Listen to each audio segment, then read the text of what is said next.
ugly. You are disgusting. I'm going to kill you. Give me $200.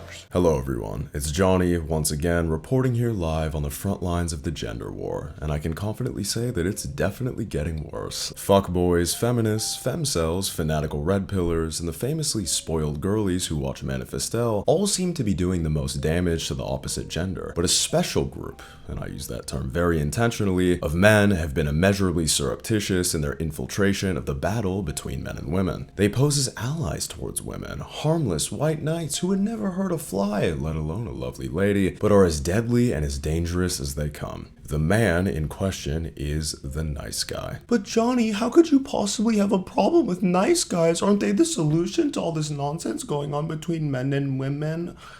Fuck no. Let me define the nice guy. This is someone who is a sorry excuse for a man, who acts like he's a sweet guy around a woman, not because he actually is one, but because he wants to have a chance at getting in her pants. You know what you deserve, Rachel? What, Brian? What do I deserve? You deserve a guy like me. He will say anything, and I mean anything, to get on her good side, and falsely portrays himself as someone who isn't like other guys, while mentally being exactly the same as a fuckboy who wants to sleep with every woman in a 10-mile radius. He just can't do it, as he isn't attractive enough to that woman, or any woman for that matter, due to being completely bankrupt of any charm, confidence, or conversational prowess. So, the nice guy adapts. He lies to women and tells them how much he loves the fact that they're strong and independent, claims to value how much their career success turns him on, and endlessly pontificates about how the patriarchy is completely and utterly repulsive to him. The nice guy physically embodies a man who isn't threatening. This sounds like a Planet Earth episode. The nice guy physically embodies a man who isn't threatening. He often paints his nails, grows his hair out to a fashionable length, sports a mustache, insinuating some form of bisexuality, pansexuality, or whatever trend bathes you in the waters of contrived virtue. The nice guy is inherently hypocritical and dishonest. He poses as a friend and an ally to women, but is never upfront with what his true intentions are, while commonly espousing rhetoric like, you know, I look at you as a sister.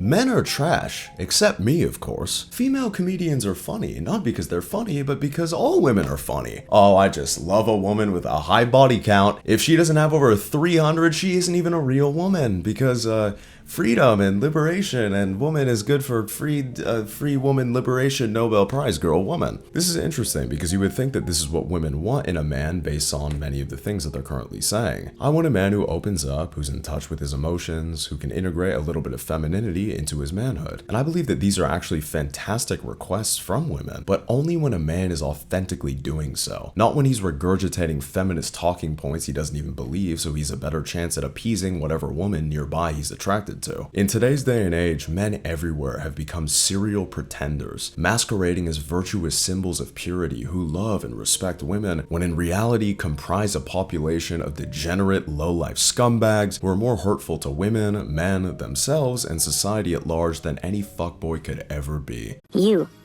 are the most talented, most interesting, and most extraordinary person. Veiled by their fabricated essence of safety, the nice guy has wreaked havoc on the modern dating market while completely flying under the radar, clandestinely calamitous as ever.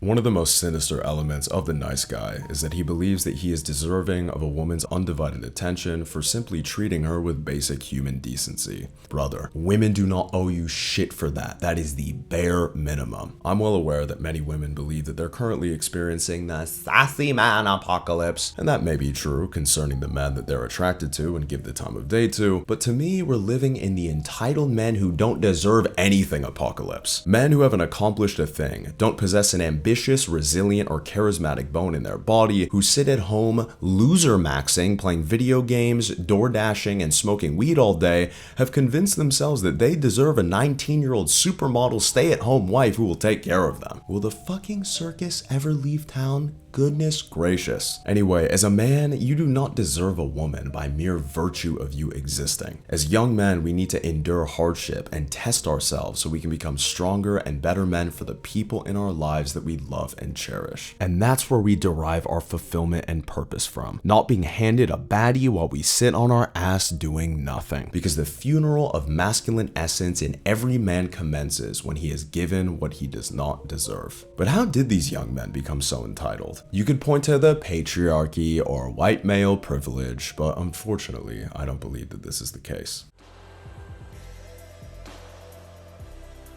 I find that a fair amount of the media that young men consume gives them the impression that women should just be falling into their lap left and right. This way of thinking is certainly perpetuated by rap music and the words of manosphere adjacent figures, but these guys don't have women in their lives because they're sweethearts unless you think Future is a nice guy. Throw away a cougar, she didn't want to leave.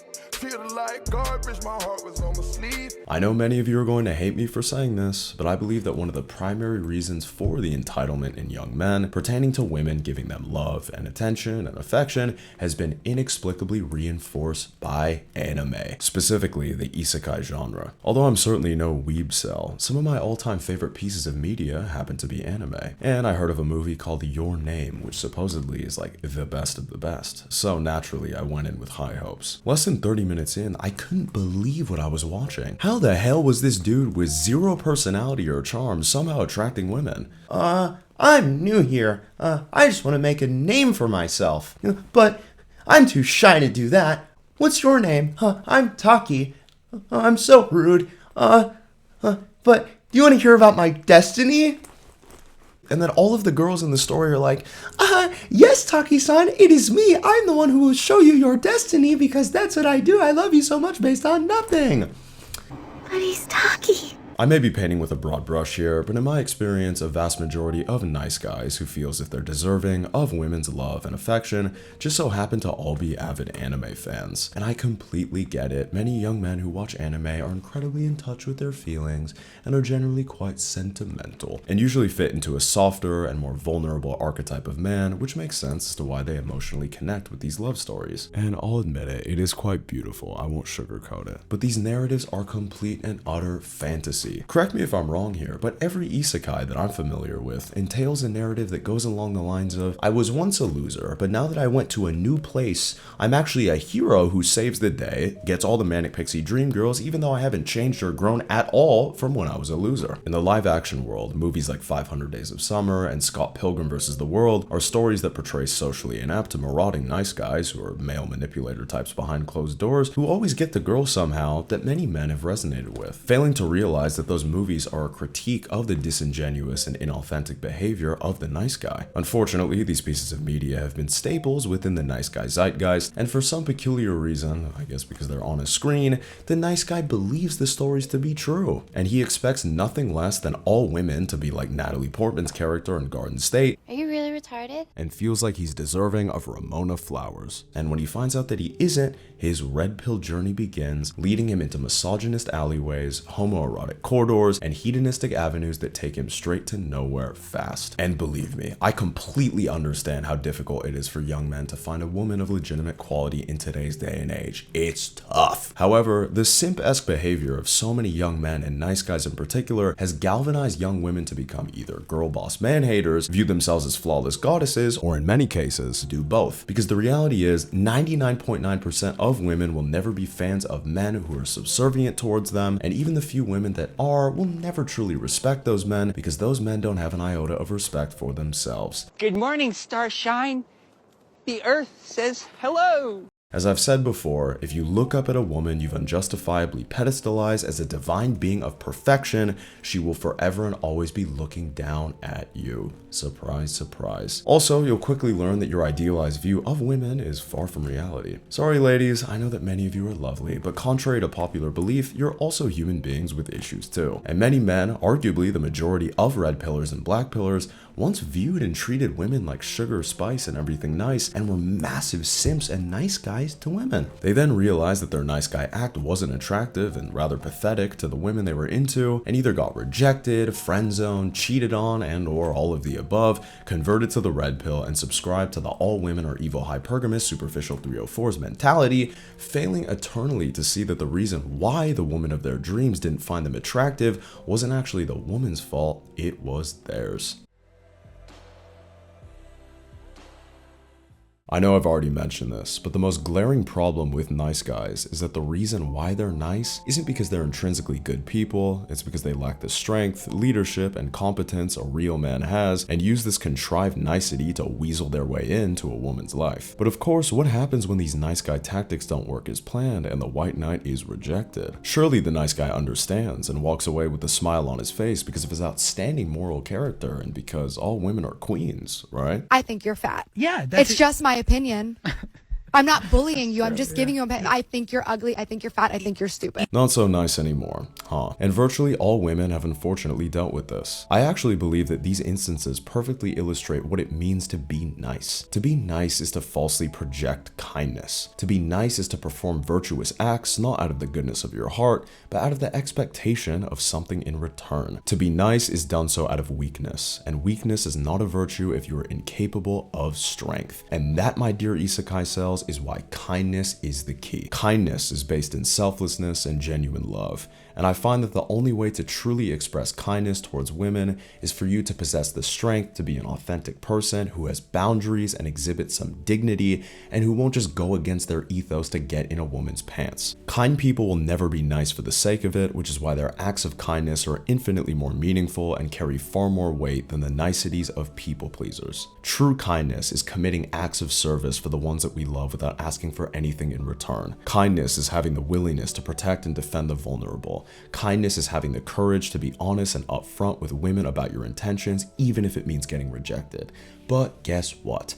Kind men who are strong and confident within themselves tend to not really get rejected all too often. Many members of the red pill espouse this belief that getting rejected profusely is a normal part of the male experience, and it's like, you guys are coping so hard. But I do agree with them if you're a weak-minded man who lacks confidence and doesn't make women feel safe and comfortable with you when they're around. If you have your shit in order internally and understand that true healthy masculinity is unequivocally linked to the strength it requires to become kind, say hello to radical acceptance from the majority of women. As men, it's our job to protect and care for our women, and collectively as men, we've been doing an absolutely horrendous job. We're lying to them and telling them everything they want to hear, then we're the ones complaining that their worldview is delusional. We're not there for them when they need us, won't and can't be assertive, confident, and respectful leaders who make the right decisions within relationships, and we wonder why women have lost the angelic softness of femininity and have become coarse and cold. Guys, we're fucking up big time, and I'm tired of it. And yes, women do need to have some accountability too, but I can confidently assure you that if we were better men as a whole, the conflict between the two genders would be virtually non-existent. To truly care for our women and allow them to be the best versions of themselves, where they feel safe, protected, and feminine, we need to develop strength, integrity, mental fortitude, overall competence, and respect for ourselves. And once again, guys, women are quite into that. To me, this is why the most attractive archetype of man to women is the bad boy with a heart of gold. A man with some edge, experience, and skill within relationships and the world at large, a few wounds he's received along the way that he's healed from, actively exhibiting that he's a better man than he once was, who could be dangerous, dark, and hedonistic, but instead chooses to be kind, caring, and loving, is the true nice guy that we as men should all be striving to embody. And if we can start taking the steps to achieve this, the raging war between men and women may begin to subside. Don't be nice, my dear people. Be kind. Good night, everyone. Bye-bye now.